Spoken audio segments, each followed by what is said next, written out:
And now it's time for Talking Trade with Sandi Siegel and Ken Wasylik, sponsored by the Wisconsin Center for Manufacturing and Productivity, Michael Best Strategies, and Carroll University. Welcome to Talking Trade. I'm Sandi Siegel, president of ME Day. And I'm Ken Wasylik, Managing Director of EM Wasylik and Associates, an international business development company. Well, we're really happy on our, today our guest is Jane Doffenbeck, the owner and president of Aquarius Systems. Jane, you've been instrumental in the international trade community for many, many years here in Wisconsin. And you do a great job as being the CEO of Aquarius Systems. So welcome to Talking Trade. Thank you. Thank you for inviting me. I'm glad to be here. Well, great. So you have a 61-year history, a long history doing projects around the world. Every time we talk to each other, I am always amazed at the type of products that you produce and where they end up. So give us a little synopsis of Aquarius Systems and a little history and where you see the company going in the future. Sure. Thank you. We've been exporting almost as long as we've been in business. Our first exports started in 1970, and we shipped aquatic plant harvesters up to Iceland. Which, what do they have? They don't have lakes, rivers, that are full of aquatic weeds. But what they did do is they bought 13 machines to form a kelp harvesting industry, because they wanted a raw material or product to bring to market. And that industry still exists today. So that was our big splash into exporting as soon as 1970. And from there, we grew the export business working through a European distributor who private labeled the equipment. And that was a nice way to get experience in this in a soft way, just through their following their lead and learning ins and outs, and not having to deal with the day-to-day issues of exporting product. We started taking our control of our own exporting activities in the 1980s, and that's when I joined the company and just learned by doing, made a lot of mistakes, but none were lethal, still here. And we expanded our markets from Europe to Africa, South America, Far East, Australia, eventually in New Zealand.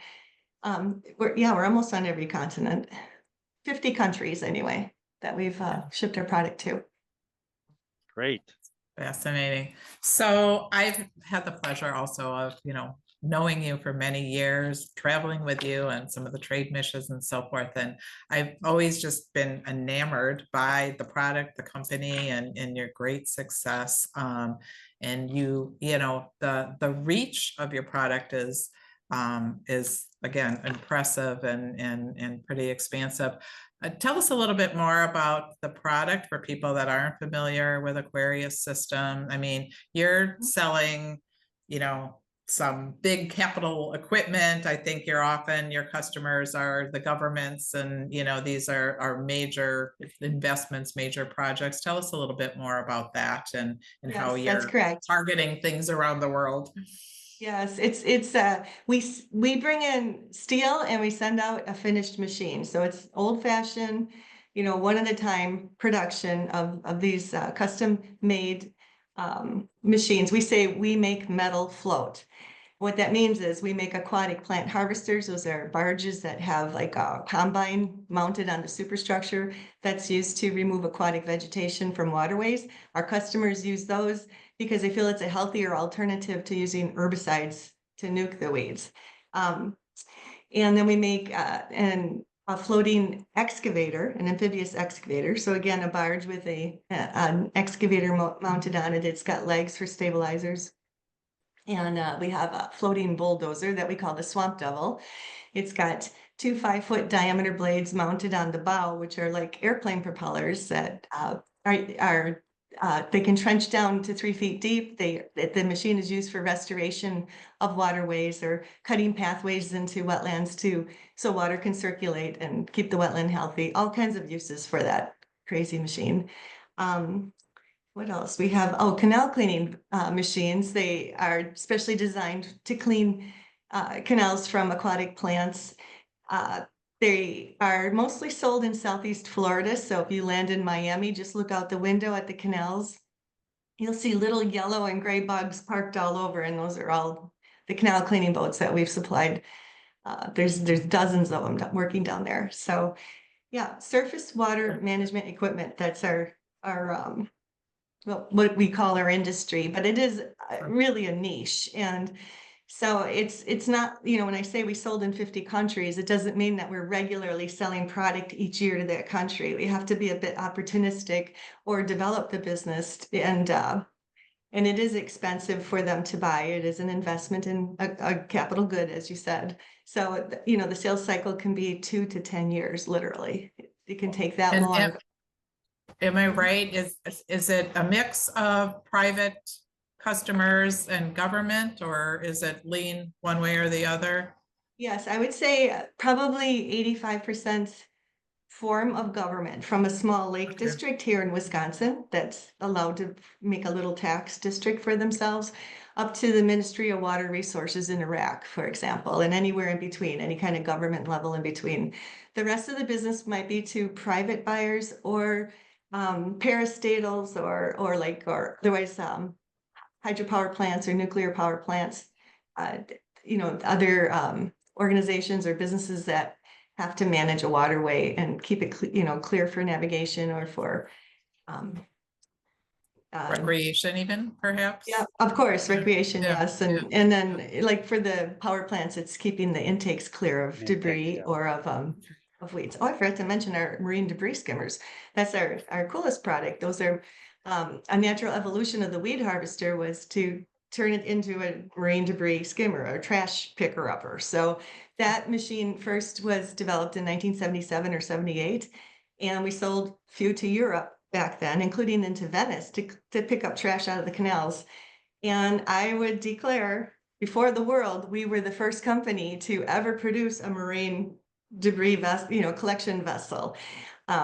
So we're working hard now on trying to get the word out to the rest of the world that we're the OG in that space. But I love it. So that, you know, everybody's favorite current topic of tariffs, you bring a very interesting perspective in, you know, and I'm interested in how they're impacting you, knowing that, as you say, your sales cycle is 2 to 10 years, and now all of a sudden, out of nowhere, you know, tariffs and, you know, your costs are up, and possibly your product is more expensive to the countries you're shipping to. yes. Tell us how, you know, you're being hit, and canceled orders or panic, or how's that impacting you? In fact, we had, I believe, well, we had 2 orders pending in Canada that have been not canceled, but tabled. And, you know, I'm debating with my sales guy. He said, no, it's just, they're just tabling it. But my concern is that it's because they're irritated right now with the United States.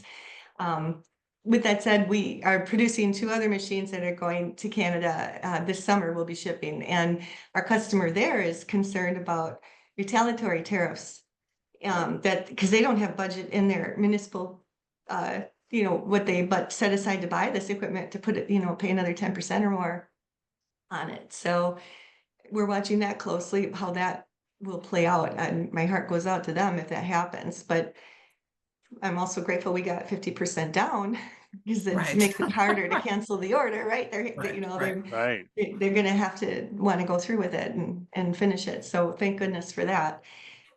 We are speaking with some other Canadian prospects, and they've been still receptive. So, but then I've heard from other folks that they've had just been cut off cold, you know, from their Canadian shipments, where almost with no explanation. I've heard from a couple of companies that they've experienced that, but that's just Canada. Right. The rest of the world, but the rest of the world, yeah, we're not hearing concern yet. I think because everybody doesn't know what's going on.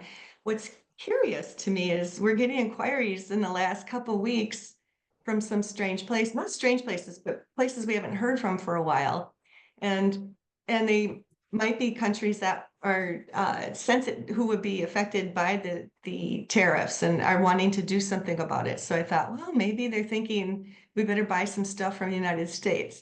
We'll see if that really happens or not, you know, I don't know. But yeah, but so far, we haven't had besides the Canadian project where it might get hit this summer, we haven't had it. But the challenge of quoting is true. We always pad a little bit anyway, because we know it takes time. You know, they have to go ask for budget and it may take a year or two, you know, before it's passed or whatever. And you still want your pricing to be relevant because it's hard to go ask for more after all that work. But we're having shorter quotation expiry dates right now. And we learned a lesson in COVID when we got caught in the middle of a couple of jobs where everything jumped on us and we couldn't adjust our price. So we've learned to shorten up our expiry date on their quotations or put language in there that it's subject to change. Okay. But it's hard to figure out what metric to use, you know, to justify the escalation in your contract. You know, because the steel price might go up, or it might go down, but we're still experiencing increases on the purchase parts components that are going in. You know, we can't find an index that is appropriate to what we build. Yeah. So Jen, you've been talking about various different avenues that you're looking at and, you know, bracing for different changes. Talked to a lot of our clients and we're recommending you have a plan A, plan B, and a plan C. So maybe Tuesday it's plan A and then something changes and now we're looking at plan B. How are you navigating your forecasting? I mean, we're talking about long projects.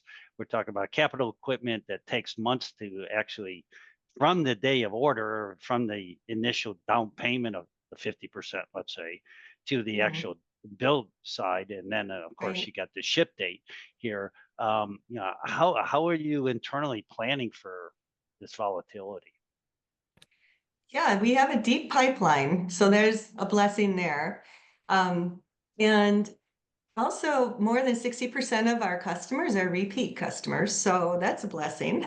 We have to keep finding the new customer, but we do have some fortunate, not certainty, but you know, we have a good crack at selling again to a repeat customer. Yeah, regularity. Yes, and this has been kind of a normal problem for us in a way because our machines last so long. They can have a lifetime of 20 years or more, which is terrible. They just won't, you know, they just keep going, Well, you know. obviously if you take care of it, it goes and goes. Yeah. no plan to obsolescence here. I know. And I cannot get my engineers to knock it off. They keep making stuff better, you know. Yeah, but it's so that's kind of always been a challenge for us is finding that new customer. With that said, I don't know that there's enough United States business, you know, to support the folks that are in this business long term, you know, because we need the world market. We need to have these other places to sell our product, in my opinion. It's certainly contributed to, you know, to our success, and I would hate to see that go away. We also are working on new product development. We have a machine that's being tested right now in the Kinnickinnic River in Milwaukee, and we had actually won an EPA grant to develop this product, and we're in our second year of our contract. Last year we built it, now we put it in service and we're running it for a season, and it's a stationary marine debris or trash collector. So you could see it by 6th and Chase in Milwaukee on the Kinnick River. There's a bridge there. You can look over and see it working, and we've got 2 booms out in the water that are directing the trash to the input head, and then it takes the debris out and drops it into a dumpster on land. So that's being tested. That product, I'm thinking, will be interesting to municipalities domestically. So that's, you know, we're gonna have to come up with other things that we can provide domestically. Fascinating. Yeah. That was just lucky too, the timing on it. You know, That's when we right. got the grant, we weren't expecting to lose opportunity elsewhere, you know, but I'm grateful that we have this in play. So. Yeah, you mentioned that we need the world market. I mean, such a niche type of industry in a product that you have. Yes. I mean, many countries don't have that type of resource, right? That type of manufacturing of that product. So definitely have a competitive advantage, and it's it's tough to lose that competitive advantage because of any type of retaliatory tariffs or, blockages or increase of input costs, things of that nature. So, but Yes. it is Yeah. the Interesting situation we're times. in. Yes. Right. Interesting. Well, I always so enjoy hearing about the company, Jane, and I always learn something new. And I will go to that bridge, which is not far from our office, and By the and Clements go to all the- sausage factory. It's right Okay. there. Yeah, exactly. That's awesome. Thank you for sharing your story and joining us and how, tariff turmoils are impacting your business. And well, we look forward to having you back on the show. Yes, Yeah. thank you. Thanks for having me. Right. Thanks, Jane. You've been listening to Talking Trade with Sandi Siegel and Ken Wasylik, sponsored by the Wisconsin Center for Manufacturing and Productivity, Michael Best Strategies, and Carroll University.